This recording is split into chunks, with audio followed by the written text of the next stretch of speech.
Narrowgate engines were sleeping when...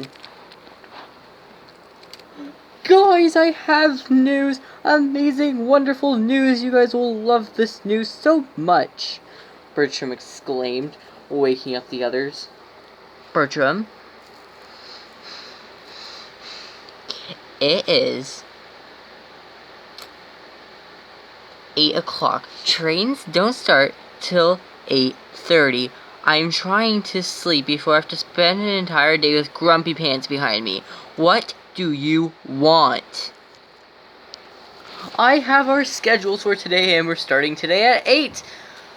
Mighty Mac, you're pulling heavy goods train, so get going.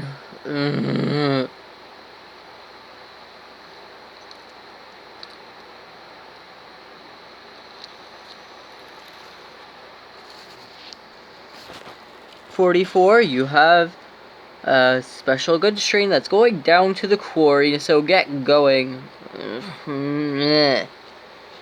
Rusty, you're on maintenance duty.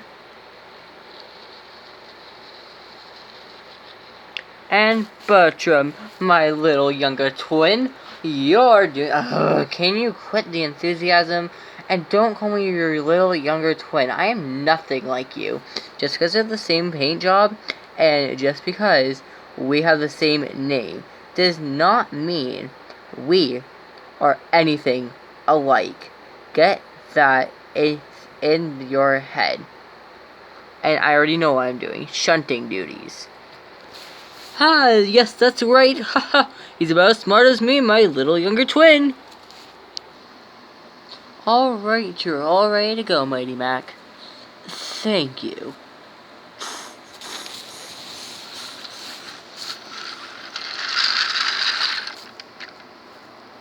Bertram. Bertram. Oh, Bertram. Yes, 44. I'm not taking that goods train. Why? Because I am strictly a passenger engine. You should know this. Well, we don't have passenger services right now. Not until Reneus comes back. That is pathetic. Honestly, it's not. The only reason why we had passenger service beforehand is because Reneus and Scarloey knew the nicest parts of the line. As Scarloey's not here and Reneus is in the works, you can't learn the route. So, you aren't taking passengers. We're strictly an industrial line at this point in time. So, if you would like to take a train, you're taking that goods train. Or you can take that goods train and I shunt. Okay, we're doing that. Hey, you can't make that decision. Technically, I can. I'm Mr. Johnson. Yeah, I'm Mr. Johnson's engine. I can make the decisions. I hate that engine.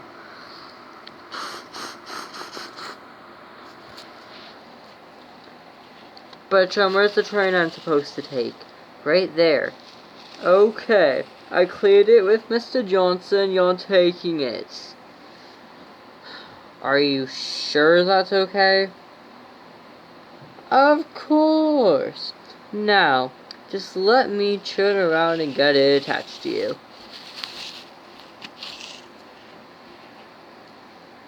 If you say so.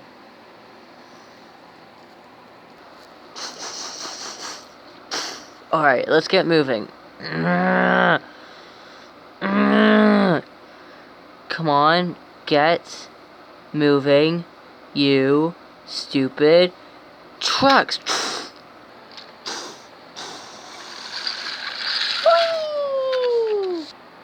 44. What did you do? I might have shoved those trucks. Rusty's coming down that line. We have to go save him. I'm going to go get a crane. What, so you want me to stop the... Oh, stupid Brits. Always them that cause the problems.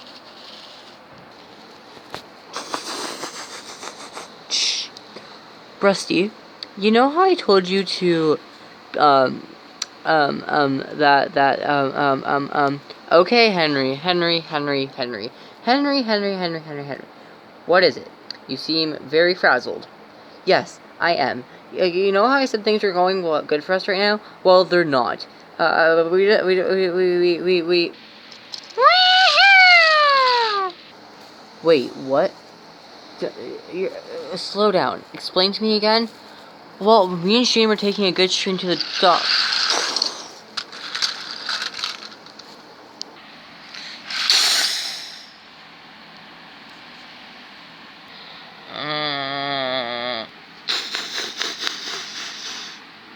Oh, come on! You could have tried to stop the trucks. No, let the trucks ran right into you. Good job, Diesel. I'm gonna take it you're 44 and this is your doing. I couldn't find a crane. Is everything... You let him crash. You let him crash when we were on very short supply of engines. You can clean up this mess. I'm not helping. And if I find out he ends up in the shed, you're sleeping outside. Aw, Tops. Shove some trucks trying to give him a favor, letting him get out of the yards for once. And this happens. Typical. Brits don't know how to take a compliment. That engine. Knew something like this was gonna happen again. I'm gonna have to tell this to Edward. Maybe he'll know what to do.